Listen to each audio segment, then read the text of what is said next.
क्या आपने कभी सोचा है कि मांसाहार और भक्ति का क्या संबंध हो सकता है?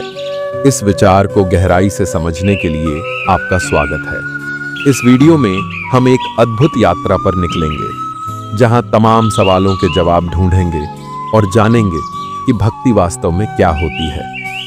क्या यह सिर्फ शाकाहार तक सीमित है या मांसाहार के साथ भी भगवान की आराधना की जा सकती है? हम आपके सामने कुछ अनकहे तथ्य और गहन विचार प्रस्तुत करेंगे, जिन्हें सुनकर आप सोचने को मजबूर हो जाएंगे। इस वीडियो को अंत तक देखना न भूलें, क्योंकि हम आपके लिए कुछ विशेष संदेश लेकर आए हैं। इसलिए सम्मान पूर्वक आपसे निवेदन है कि इस यात्रा में हमारे साथ अंत तक जरूर बने रहें। अगर आपने इसे बीच में छोड़ दिया तो हो सकता है कि यह ज्ञान अधूरा रह जाए, और अधूरा ज्ञान कई बार पाप के समान परिणाम देता है। और कमेंट में हे कृष्ण जरूर लिखें। आपका एक छोटा सा शब्द भगवान तक पहुंचेगा और फिर देखिएगा आपकी जिंदगी कैसे बदलती है। चलिए इस ज्ञान के प्रकाश में आगे बढ़ते हैं। क्या यह उचित है कि हम एक जीव को मारकर उसका मांस खाएं, जबकि उसके भीतर भी भगवान का वास होता है? जब वह जीव जिंदा है और व्याकुल होकर कहता है मुझे मत मारो, तो हम कैसे इसे अनदेखा कर सकते हैं? सोचिए, उस बेचारे जीव को कितना कष्ट होता है। फिर हम उसी क्षण मांस खाकर पूजा करना, भक्ति करना और मंदिर जाना कैसे सही ठहरा सकते हैं? आजकल कुछ लोग शाकाहारी हैं, जबकि कुछ दूसरों को मांसाहार का मार्ग चुनते हैं। लेकिन भगवान ने तो कभी नहीं कहा कि किसी जीव को मारकर खाना सही है। गौतम बुद्ध ने इस पर स्पष्ट कहा है कि जीव की हत्या करना बड़ा पाप है। फिर भी कुछ लोग मांस खाकर भी भक्ति के मार्ग पर चलते हैं, अपने घर में या मंदिर में भगवान का स्मरण करते हैं। क्या यह सच में सही है? क्या हमारी भक्ति और श्रद्धा के साथ साथ यह समझदारी भी आवश्यक नहीं है कि हम किसी भी जीव के जीवन के प्रति संवेदनशील रहें? जरा सोचिए, जब हम भक्ति के लिए भगवान की आराधना करते हैं, क्या हम यह नहीं मानते कि हमारे आसपास की हर जीवित प्राणी का भी अपने अस्तित्व का अधिकार है? जब हम उनके प्रति ऐसा व्यवहार करते हैं, तो क्या इससे हमारी भक्ति में रत्ती भर भी कमी नहीं आ जाती? क्या हमें यह नहीं समझना चाहिए कि हर जीव भगवान की एक कृति है और उनका जीवन भी उतना ही महत्वपूर्ण है जितना हमारा? भक्ति का अर्थ केवल मंदिर जाना या पूजा करना नहीं है। भक्ति का असली अर्थ है सच्चे हृदय से जीवन के हर पहलू में प्रेम और दया का संचार करना। जब हम मांसाहार का विकल्प चुनते हैं, तो क्या हम उस जीव के प्रति सहानुभूति का अनुभव करते हैं, जो हमारी थाली में पहुंचने से पहले कितने यातनाएं सहता है? यह सोचकर ही मन विदीर्ण होता है। इसलिए यदि हम सच में अपनी भक्ति को सार्थक बनाना चाहते हैं, तो हमें अपने आहार के चयन पर भी पुनर्विचार करना चाहिए। भक्ति का मार्ग केवल श्रवण और ध्यान तक सीमित नहीं है, यह हमारे कार्यों में भी झलकना चाहिए। शाकाहारी विकल्प अपनाकर हम न केवल अपने धर्म का पालन करते हैं, बल्कि उस जीवन का भी सम्मान करते हैं जिसे हम वंचित कर रहे हैं। क्या हम खुद से वादा नहीं कर सकते कि हम न केवल भगवान को बल्कि उनके हर सृजन को भी सम्मान देंगे?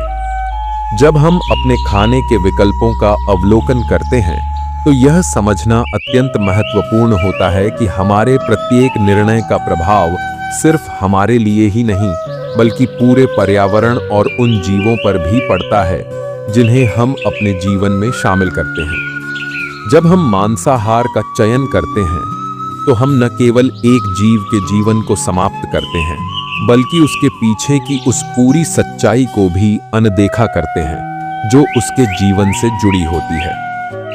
क्या यह सच्ची भक्ति है? भक्ति का एक महत्वपूर्ण पहलू है करुणा और दया। हम जितना अधिक अपने भीतर इन भावनाओं को विकसित करेंगे, उतना ही बेहतर हम अपने आसपास के जीवों की कद्र कर पाएंगे।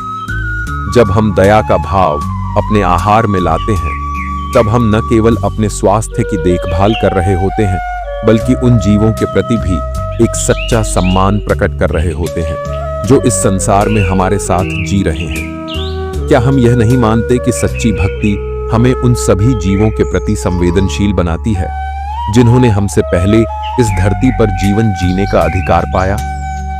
अगर हम सच में प्रेम और भक्ति का अनुभव करना चाहते हैं तो हमें अपने आहार के प्रति सचेत रहना और जितना हो सके अपने निर्णयों में सहानुभूति और मानवता को प्राथमिकता देनी चाहिए। अगर सोचें तो हमारी सभी पूजा, अर्चना और धार्मिक अनुष्ठान उस समय तक अधूरे हैं जब तक हम अपने आहार में उनके प्रति उस सम्मान और दया का पालन नहीं करते हैं। जब हम असत्य, हिंसा और पीड़ा से भरे भोजन का सेवन करते हैं तो क्या हम सच में भगवान की कृपा की अपेक्षा कर सकते हैं? असली भक्ति तो इस बात में है कि हम अपने आचरण में भी प्रेम का संचार करें और अपने भोजन के माध्यम से जीवन का सम्मान करें। यही वह सच्चाई है जिसे हमें अपने हृदय में धारण करना होगा।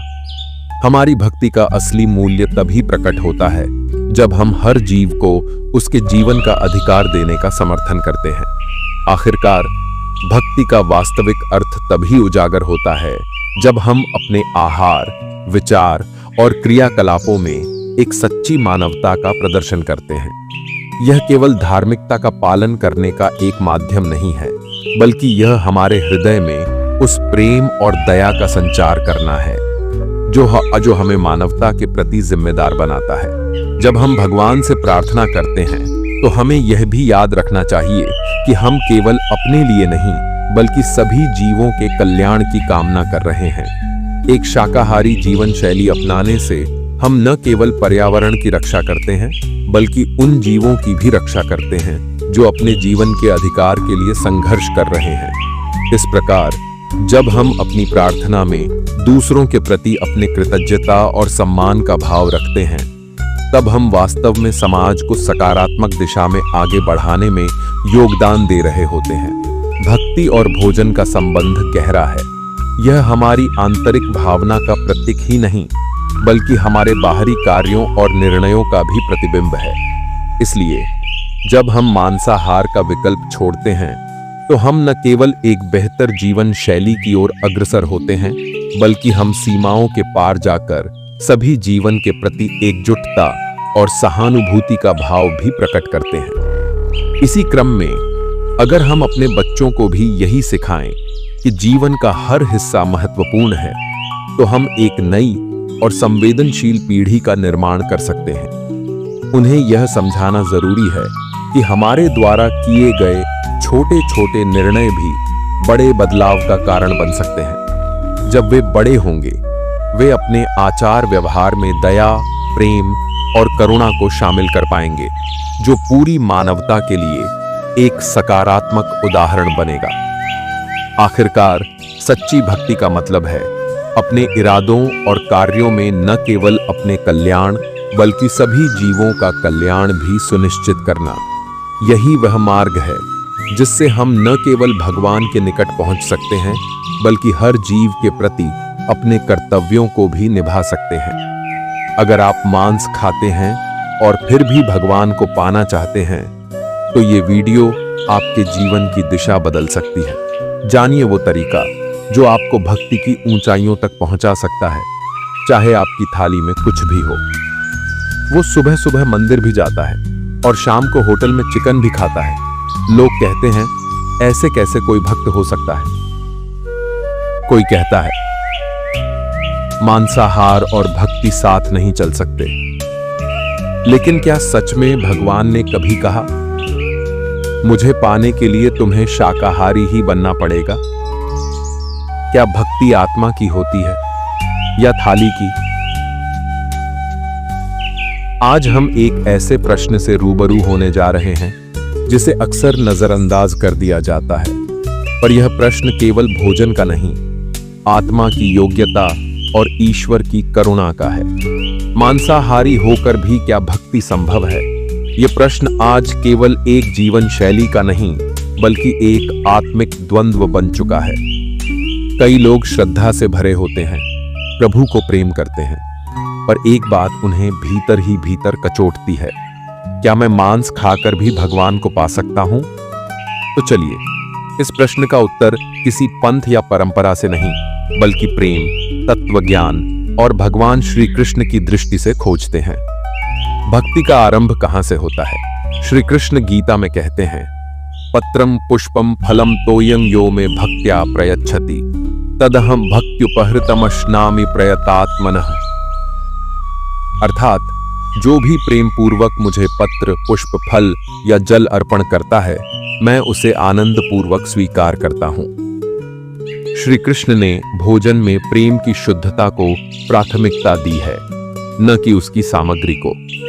इसका अर्थ यह नहीं कि हम भोजन में कोई भी वस्तु अर्पण कर सकते हैं, बल्कि यह कि भक्ति का मापदंड क्या खा रहे हैं नहीं है, क्यों खा रहे हैं और कैसे जी रहे हैं है। जिस मन में करुणा हो, जिस जीवन में सेवा हो, जहां स्वार्थ नहीं समर्पण हो, वही मन भगवान का निवास बन सकता है।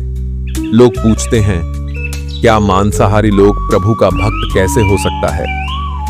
कोई कहता है, भक्ति के लिए पवित्रता चाहिए और मांसाहार पाप है। तो क्या मांस खाने वाला भगवान को नहीं पा सकता? क्या सच में ईश्वर तक पहुंचने के लिए थाली को बदलना जरूरी है? क्या भगवान हमारे भोजन को देखते हैं या हमारी भावना को?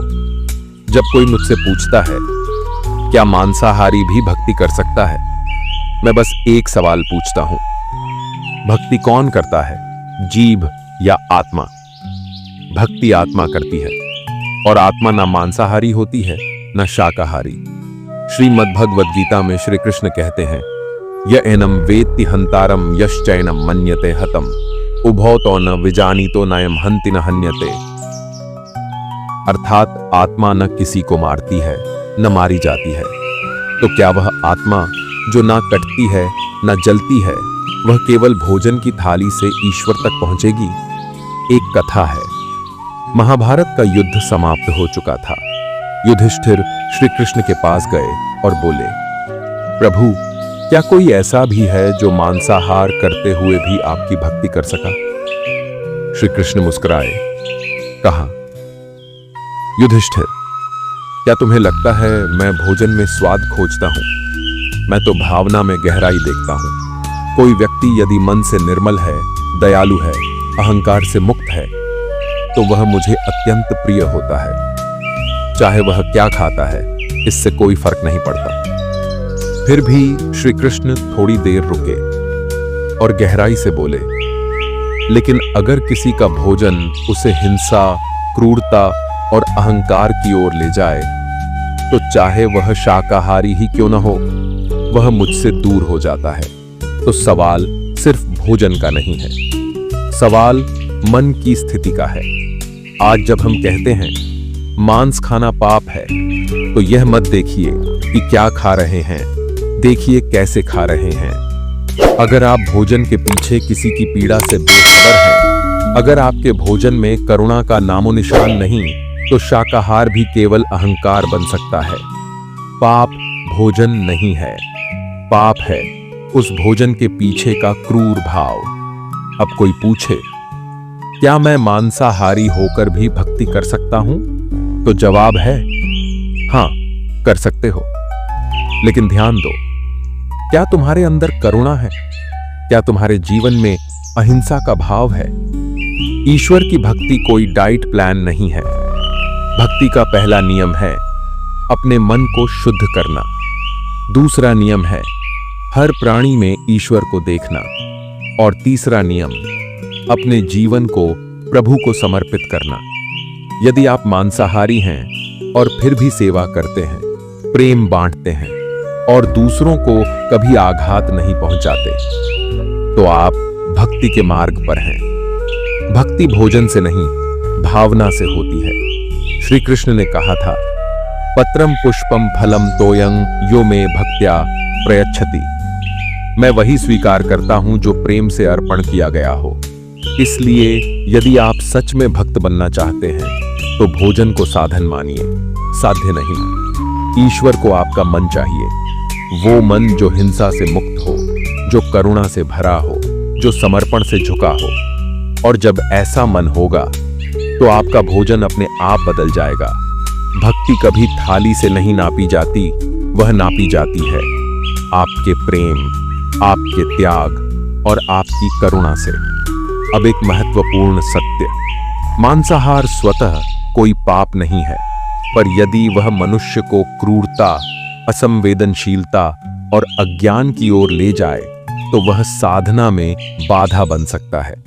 परंतु यदि कोई मांसाहारी होकर भी प्रेमपूर्ण है, विनम्र है, सेवा में तत्पर है, हिंसा की प्रवृत्ति से दूर है, तो उसका हृदय भगवान का मंदिर बन सकता है। सदियों पहले कबीरदास ने कहा था, मन न रंगाए, रंगाए जोगी कपड़ा। यदि मन निर्मल नहीं तो बाहर की शुद्धता व्यर्थ है। भक्ति बाहर से नहीं आती, वह अंतरात्मा के गहराई में जन्म लेती है। इसलिए यदि आप मांसाहार करते हैं और भीतर से ईश्वर को पाने की सच्ची इच्छा रखते हैं तो प्रारंभ कीजिए अपने मन की सफाई से। ध्यान कीजिए, क्या आप भोजन में कृतज्ञता रखते हैं? क्या आप हर प्राणी के लिए करुणा अनुभव करते हैं? क्या आप धीरे धीरे ऐसे जीवन की ओर बढ़ रहे हैं जो अहिंसा, संयम और प्रेम से भरा हो? यदि हां, तो आप सच्चे भक्ति मार्ग पर हैं। शास्त्र कहते हैं, अहिंसा परमो धर्मः। यह धर्म भोजन से नहीं, भावना से आता है। समय के साथ जब साधक का मन निर्मल होता है तो वह स्वयं ही ऐसा भोजन चुनता है जो तन, मन और आत्मा तीनों को शांत करता है। वह स्वाभाविक रूप से उस ओर बढ़ता है जो सत्वगुणी है, शांत है, पवित्र है। तो समाधान क्या है? पहला कदम, अपने हृदय को निर्मल करो। दूसरा, भोजन को ईश्वर का प्रसाद मानकर ग्रहण करो। तीसरा, हर जीव के प्रति करुणा और सम्मान का भाव रखो। चौथा, धीरे धीरे स्वयं को ऐसी जीवन शैली की ओर ले चलो जो तुम्हें आंतरिक शांति दे, क्योंकि भक्ति केवल शब्द नहीं, जीवन का अनुभव है। इसलिए भले आज आप मांसाहार करते हो, पर यदि आपका मन ईश्वर को पुकारता है तो आप उस राह पर चल पड़े हैं जो प्रकाश की ओर जाता है। आलोचना मत सुनिए, आत्मा की आवाज सुनिए, और वह कहती है, तू जैसा भी है, ईश्वर तुझे वैसे ही प्रेम करते हैं। बस तू भी अपने भीतर प्रेम, करुणा और सच्चाई को जन्म दे। तो यदि आज भी आपके मन में ये सवाल है कि मैं मांसाहारी हूं, क्या मैं प्रभु को पा सकता हूं? तो उत्तर है हां, जरूर, यदि आप अंदर से निर्मल हो जाएं। श्री कृष्ण आपके स्वाद को नहीं, आपके समर्पण को देखते हैं। और अंत में, शुद्ध भक्ति वो नहीं जो थाली से शुरू होती है। शुद्ध भक्ति वो है जो अपने आप को प्रभु के चरणों में पूर्णतः समर्पित कर देती है। अगर ये विचार आपके हृदय से जुड़ा हो तो इसे दूसरों तक जरूर पहुंचाइए, क्योंकि ये सिर्फ एक उत्तर नहीं बल्कि भक्ति की सच्ची समझ है। जब साधक अपने भीतर यह सवाल उठाता है, क्या मेरा भोजन मेरी भक्ति को प्रभावित करता है, तो समझिए वो जाग चुका है। यह सवाल ही पहला संकेत है कि मन अब सत्संग चाहता है, तन अब हल्कापन चाहता है और आत्मा अब ईश्वर के निकट जाना चाहती है। यही वह मोड़ होता है जहां कोई बाहर से नहीं कहता, मन स्वयं ही कहता है, अब कुछ बदलना चाहिए। और परिवर्तन कहां से शुरू होता है? त्याग से नहीं, समझ से। सच ये है, भोजन कभी बाधा नहीं बनता, अज्ञान ही बाधा बनता है। तो आइए ज्ञान से शुरुआत करें। सात्विक भोजन यानी ऐसा अन्न जो शरीर को हल्का करे, मन को स्थिर करे और आत्मा को पवित्र बनाए। तामसिक भोजन यानी ऐसा आहार जो क्रूरता, बेचैनी और कामनाओं को बढ़ाए। आप देखिए, जब कोई ध्यान करता है, जब कोई तपस्या करता है, तो सबसे पहले उसे भोजन के बारे में ही बताया जाता है। क्यों? क्योंकि भोजन वह माध्यम है जो शरीर और आत्मा के बीच संतुलन बनाता है। इसीलिए जब आप स्वयं से प्रेम करते हैं, जब आप अपने मन की पवित्रता चाहते हैं, तो आप अपने भोजन को सहज रूप से शुद्ध करने लगते हैं। यह कोई आदेश नहीं होता, यह भीतर की पुकार होती है और यही भक्ति है, क्योंकि भक्ति का अर्थ केवल मंदिर जाकर दीप जलाना नहीं, बल्कि अपने भीतर के अंधेरे को पहचान कर वहां दीपक जलाना है। इसलिए यदि आज आप मांसाहारी हैं और भीतर से यह आवाज आ रही है, शायद अब यह मुझे भारी करता है, शायद अब मैं शुद्धता चाहता हूं, तो वह आवाज दबाइए मत, उसे सुनिए। वह आपकी आत्मा की आवाज है, क्योंकि अंततः भक्ति में कोई जोर जबरदस्ती नहीं होती। श्री कृष्ण ने कभी अर्जुन को जबरन गीता नहीं सुनाई। उन्होंने तब बोला जब अर्जुन ने सिर झुकाया और कहा, अब मैं आपका शिष्य हूं, कृपा कर मुझे बताइए। भक्ति भी तभी शुरू होती है जब मन स्वयं सीखना चाहता है, और फिर ईश्वर भी उसी क्षण साधक के हृदय में उतर आता है। तो भोजन बदलना है या नहीं, यह आपके भीतर के भाव, विचार और प्रेम पर निर्भर करता है। पर एक बात निश्चित है, जो सच्चा साधक होता है वह किसी भी दिन स्वयं कह उठता है, अब मैं वह खाना चाहता हूं जो मेरे ध्यान में बाधा न बने, जो मुझे और मेरे प्रभु को जोड़ने वाला पुल बने। तो मित्रों, एक दिन ऐसा आएगा जब आप स्वयं ही कहेंगे, अब मेरा तन, मन और भोजन सब कुछ सात्विक होना चाहिए, क्योंकि मेरा अंतःकरण अब ईश्वर को पुकार रहा है। जय श्री राधे कृष्ण।